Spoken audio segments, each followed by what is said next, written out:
Is ketogenic diet good for your metabolism? Huge question. Let's take a look at the literature. Hello, I'm Dr. Sam, this is Dr. Sam's Health, and I continue making videos about the ketogenic diet, reviewing different aspects of it. I already spoke about the general parameters of ketogenic diet, its history, potential pitfalls, and I also spoke about whether ketogenic diet is helpful for weight loss alone.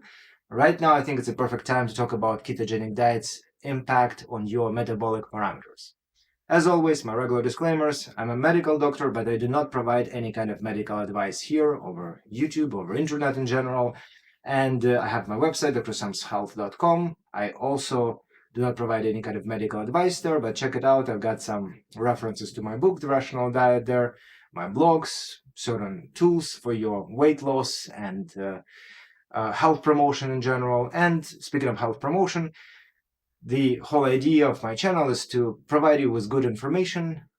There are certain opinions that I express that are well researched usually, and at the same time, these opinions do not necessarily represent the opinions of my governing bodies, my colleges, my universities, my discipline or profession. I'm a psychiatrist. So that is pretty much it. And today I'm gonna talk about the impact of ketogenic diet on metabolism.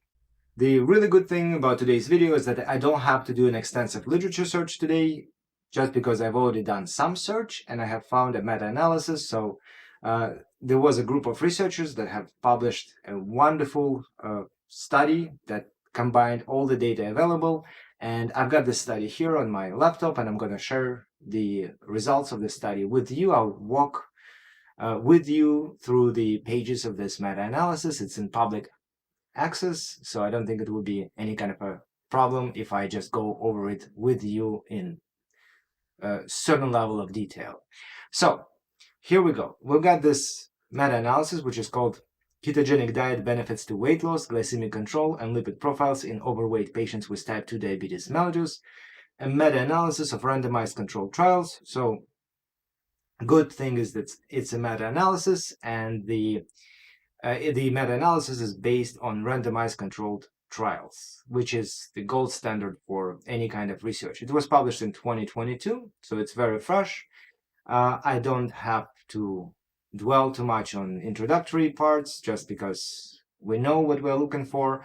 Couple of words about their search strategy. So they have used several databases here. They have found quite a few studies, identified 14 full-text articles, and excluded 6 of them, likely just because they didn't have enough information in these studies. And at the end of the day, they came up with 8 studies that had all the information they needed, and they summarized their findings in the results section. So here we've got the first part of it, which is the effects of ketogenic diet on body weight change. There are 8 studies included, as I already mentioned, and they have indicated that there were significant changes in body weight in comparison to a non-ketogenic diet. There is actually rather drastic difference of 5.63 kilograms. There was moderate heterogeneity in studies, which is fine. It's normal for meta-analysis. They also noticed that there is a reduction in waist circumference, rather modest, 2.32. I assume centimeters, also moderate heterogeneity, and also they noted that there was no statistical significance in terms of BMI reduction, which is actually a big surprise for me. BMI is essentially a function of weight, given that the person's height doesn't really change during the study. So theoretically, if there is a statistically significant difference in weight, there should be a statistically significant difference in BMI, but that's what we have here. The next part is effects of ketogenic diet and glycemic control, which is pretty much everything that is related to glucose and carbohydrates. So they had data in 7 out of 8 studies, and when they combined them, they indicated that hemoglobin 1AC, the one that is showing whether there is a chronically elevated levels of glucose, they observed a slightly higher decrease between the ketogenic diet and non-ketogenic diet groups. It is indeed significant, but slightly different decrease. I wouldn't consider it like a huge decrease, but still it shows that ketogenic diet is at least slightly better than non-ketogenic diets. Low heterogeneity, likely because the methodology for researching hemoglobin A1C is quite robust. However, they didn't find any significant differences in the overall effect for fasting glucose, fasting insulin, and HOMA-IR, which is actually, I think, a very important finding, given that a lot of people are trying to go on ketogenic diet, especially people with type 2 diabetes, uh, and they are going on ketogenic diet specifically to gain better control over their glucose management systems.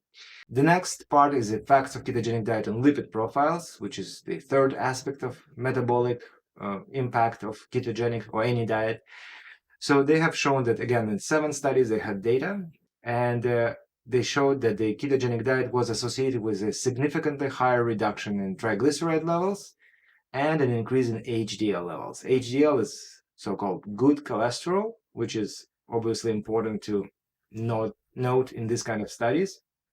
Again, they found no significant differences with regard to changes in total cholesterol and LDL levels between the ketogenic and non-ketogenic diet groups. Here is the part that surprises me a little bit, just because when people are going on ketogenic diets, they tend to consume more saturated fat, more cholesterol, and usually I do expect some, at least like theoretically, I would expect some increase in total cholesterol and LDL, bad cholesterol, but apparently it did not happen here. But the good part is that the triglyceride levels and HDL levels changed in a beneficial direction. Okay, these were the primary outcomes of this meta-analysis, something that I really wanted to look into. A couple of things that need to be mentioned here. First of all, this meta-analysis was done on randomized controlled trials, which is always a good thing to do, but also the population of patients were people with type 2 diabetes. Essentially, I think that people with type 2 diabetes and pre-diabetes are the ones who would want to reap the benefits of ketogenic diet when they're going on ketogenic diet. And I think it's very appropriate selection of studies in this meta-analysis.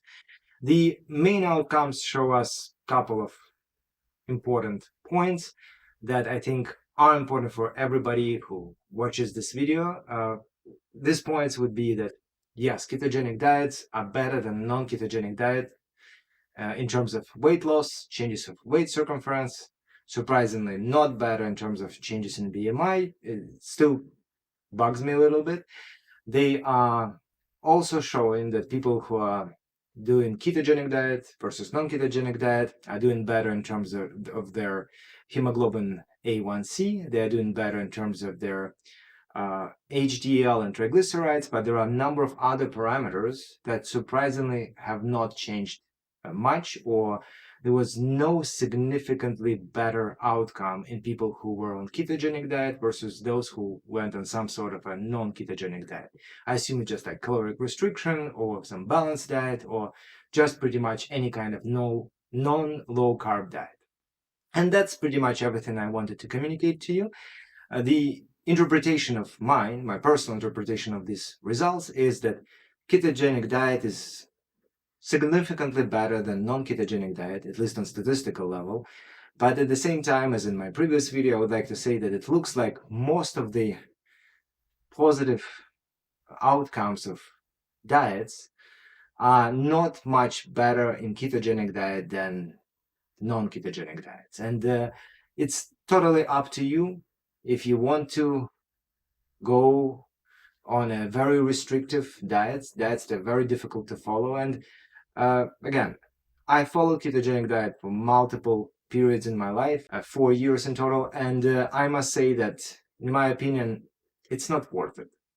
There are non-ketogenic diets, there are balanced diets, there is rational diet, and if you just follow a diet that restricts caloric intake and do it consistently, you will lose weight and your metabolic parameters will normalize. Maybe it won't be as drastic of a change as if you were on a ketogenic diet, but in general, the best diet is the one you can stick to. And if there is a trade-off between sustainability of a diet and slightly better outcomes, I would definitely pick the one that is more sustainable. And that is pretty much everything I wanted to say about the impact of ketogenic diet on metabolic parameters. Again, it's a great diet. It does help to lose weight. It does help to normalize certain parameters, but the difference is surprisingly not as big as we would have expected or as it is promoted in social media and by multiple keto diet gurus. And that's it for today. I hope it was helpful. If it was, if you like this kind of video, please hit the like button, subscribe to my channel, hit the notification bell. Check out my website, drsamshealth.com. I've got quite a few cool things there for you, including my blog, some tools. Check out my book, The Rational Diet, and I will see you in my next videos where I'll be talking about other aspects of ketogenic diet. All the very best.